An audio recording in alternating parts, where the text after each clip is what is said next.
8h49 sur Direct Marché pour l'interview du jour. Ouvrez bien les oreilles puisque notre invitée est spécialisée dans l'audition. Nawal Ouzren, bonjour. Bonjour Aude. Vous êtes la directrice générale de Sensorion. C'est donc une biotech qui cherche à développer des thérapies pour les problèmes liés à l'oreille interne. Donc la perte d'audition, les vertiges. Alors on est bien sur la pharmacie. D'habitude quand on parle de l'oreille, on s'attend à des prothèses, mais vous développez des traitements médicamenteux, c'est ça? C'est ça. Donc Sensorion, en fait, on est une société de biotechnologie et on est spécialisé dans le développement de thérapies, donc vraiment de produits pharmaceutiques, de médicaments pour traiter les problèmes de vertige ou les problèmes d'audition. Alors on va plonger tout de suite au cœur de votre actualité financière puisque vous avez annoncé la semaine dernière une augmentation de capital avec l'émission de nouvelles actions. Quel est le montant et à quoi ça va servir ?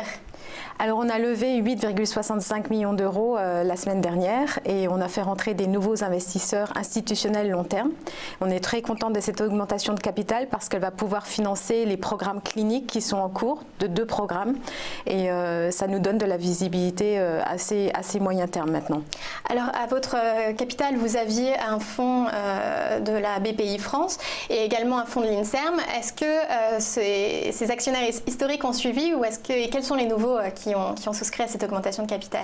Alors BPI France a suivi comme actionnaire historique et puis on a fait rentrer des nouveaux investisseurs institutionnels. C'était vraiment un des axes stratégiques de la société, de pouvoir restructurer l'actionnariat, de faire rentrer des gens qui connaissent bien le domaine de la biotechnologie et qui peuvent suivre la société sur le long terme.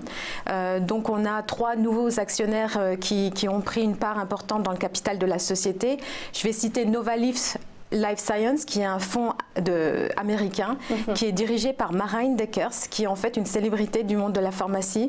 Il était le PDG de Bayer pendant un grand nombre d'années. Et il est toujours au conseil d'administration de Biogen, de GE. Il est aujourd'hui le chairman d'Unilever. Donc c'est vraiment quelqu'un qui sait ce qu'il fait. Et nous sommes la première société en France ou en Europe dans laquelle il a décidé d'investir. Donc c'est une belle marque de confiance pour Sensorion. On a fait rentrer aussi Alto Invest, qui est un fonds institutionnel français, et puis Nienberg. Tout ça, c'est ce que j'appelle du smart money. Donc c'est des gens qui sont spécialisés dans le domaine de la biotech, qui sont long terme et qui vont accompagner la société parce qu'ils ont été inspirés par la stratégie et par l'équipe de direction. Donc la stratégie, elle est aussi de s'internationaliser. On va faire le point sur votre portefeuille de traitement puisque justement cette levée de fonds est destinée à financer les nouvelles recherches. Qu'est-ce que vous avez en portefeuille actuellement et qu'est-ce que vous avez en développement? Oui, alors on a 2 produits qui sont en phase clinique. Le premier qui est le plus avancé s'appelle le Sens 111. C'est un produit qui est développé pour la maladie la plus sévère au niveau des vertiges. Ça s'appelle la névrite vestibulaire. C'est une maladie rare, ça touche environ 68 000 patients, mais c'est très handicapant parce que du jour au lendemain, en fait, les gens sont pris de vertige parce qu'un de leurs vestibules ne fonctionne plus et ils finissent aux urgences parce qu'ils peuvent même plus se tenir debout. Et quand ils arrivent aux urgences, en fait, ils ont des symptômes qui sont assez similaires à ceux de l'AVC, donc ils sont pris en charge immédiatement. Et puis les médecins vérifient que c'est pas un AVC, ils vérifient que c'est pas une tumeur du cerveau. Et une fois qu'ils ont supprimé ces hypothèses, ils savent que c'est pas le cerveau, ils savent que c'est l'oreille, que c'est périphérique. C'est assez handicapant parce que les gens sont en fait hospitalisés en Europe pendant toute la durée de la crise. Donc notre produit, je l'espère, va démontrer de l'efficacité en modulant l'activité des neurones du vestibule pour soulager les patients qui ont ces crises de vertige rotatoire qui sont extrêmes hein, parce que les gens ne peuvent pas tenir debout. Et là, on en est à quel stade? On est en phase 2B, c'est-à-dire qu'on est en train d'évaluer l'efficacité du produit et qu'on est en train... déjà. Voilà, exactement, chez des patients, des vrais patients, et puis on aura les résultats toute fin de cette année. D'accord. Et vous aviez aussi le Sens 401. Exactement. Donc c'est un deuxième produit qui va rentrer en phase 2 aussi. Donc on va commencer à doser des patients incessamment sous peu. Ce produit-là, par contre, va être développé pour les problèmes d'audition. Et la première indication pour laquelle on va le développer, c'est la surdité brusque. Donc c'est une maladie qui est aussi rare, qui touche environ 200 000 patients aux États-Unis et en Europe. Et aussi c'est assez effrayant, c'est comme la névrite vestibulaire. Du jour au lendemain, en fait, on perd une part significative d'audition dans une des oreilles. Et alors, à quel moment ces produits seront créateurs de valeur pour vous? Parce que pour l'instant, ils ne rapportent pas encore d'argent. Alors, je pense que les points importants pour la société et pour nos investisseurs, petits porteurs ou bien les investisseurs institutionnels auront lieu en fait dans les 12-18 prochains mois. Donc déjà, on aura les résultats de la phase 2B toute fin de cette année, qui, je l'espère, pour le 111, développé pour la névrite vestibulaire.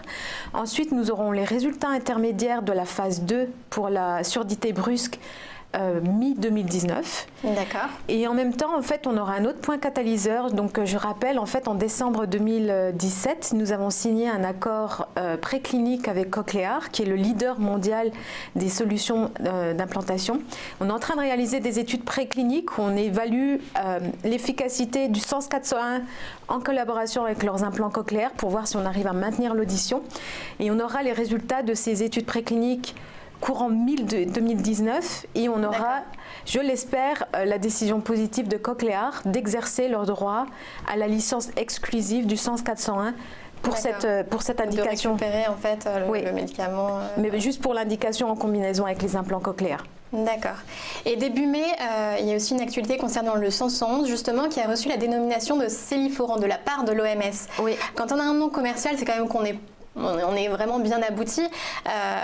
Quelle crédibilité cela vient vous apporter? Alors c'est vrai que c'est une brique importante dans le développement d'un produit. Alors c'est une dénomination qui est accordée par un expert de l'OMS, un panel d'experts de l'OMS.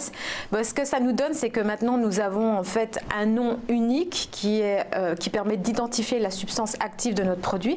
On va pouvoir l'utiliser dans la posologie, on va pouvoir l'utiliser dans les publications. C'est un point important, mais on a quand même encore la phase 2, peut-être la phase 3 à faire avant le lancement commercial. Mais c'est un moment clé pour nous. Et alors 2018, qu'est-ce que vous attendez? Quel est votre pipeline? Alors pour 2018, on a 3 piliers stratégiques pour nous. Le premier, c'était en fait de restructurer vraiment l'actionnariat. On l'a fait. Maintenant, on a des investisseurs long terme. Le deuxième, c'est d'exécuter notre pipeline pour avoir la crédibilité sur le marché et bien sûr vis-à-vis de la communauté scientifique. Le troisième pilier, c'est en fait de rentrer, de devenir un acteur important de l'écosystème français. En fait, la France et les chercheurs français sont des pointures au niveau mondial dans le domaine de l'audition. L'Institut Pasteur, par exemple, est extrêmement bien réputé au niveau mondial dans la recherche génétique de l'audition. Et on a cette opportunité d'être proche de ces chercheurs-là et de vraiment, ce que je souhaiterais faire, c'est de faire des partenariats avec eux, de les accompagner dans la recherche et pourquoi pas peut-être d'avoir un autre produit qu'on pourrait développer en partenariat avec ces chercheurs de haute renommée mondiale. Sur quelle thérapie justement de l'oreille Alors je ne peux pas en parler pour l'instant, mais ce que je peux vous dire, c'est que l'Institut Pasteur, ils sont particulièrement spécialisés dans les maladies génétiques, donc les maladies qui touchent les enfants et qui génèrent de la surdité à la naissance. Et vous avez des chercheurs justement plutôt français ou américains? Alors, quand vous regardez la composition de notre équipe, c'est une équipe à majorité française qui est basée à Montpellier, là où on est né. On est un spin-off de l'INSERM, donc vraiment, encore une fois. Oui, c'est pour ça que vous êtes sur le campus de Sanofi. On est sur le campus de Sanofi, mais ça s'arrête là, on va dire, la collaboration avec Sanofi. On est très content d'être avec eux parce qu'on peut permettre. C'est un écosystème qui est entraînant. Exactement. C'est vrai que c'est un écosystème. Tout de suite, en fait, on doit tenir on va dire les guidelines qui sont importants pour Sanofi. Donc pour nous, c'est bien, ça nous tire vers le haut. Et comme je le disais, on fait partie de l'écosystème à Montpellier, mais j'aimerais faire partie de l'écosystème aussi parisien scientifique. Et pourquoi pas américain? Et pourquoi pas américain, bien entendu. Investisseurs exactement. Qui vont être assez regardants sur votre programme de développement. Oui, tous nos programmes de développement sont des programmes mondiaux. Donc on a des sites cliniques aux États-Unis, des sites cliniques partout en Europe et même en Asie. Donc on travaille avec des leaders d'opinion vraiment à tous les niveaux, au niveau américain, au niveau français. C'est-à-dire que les patients testés sont internationaux, ils sont partout dans le monde. Exactement. C'est important parce que c'est des maladies rares.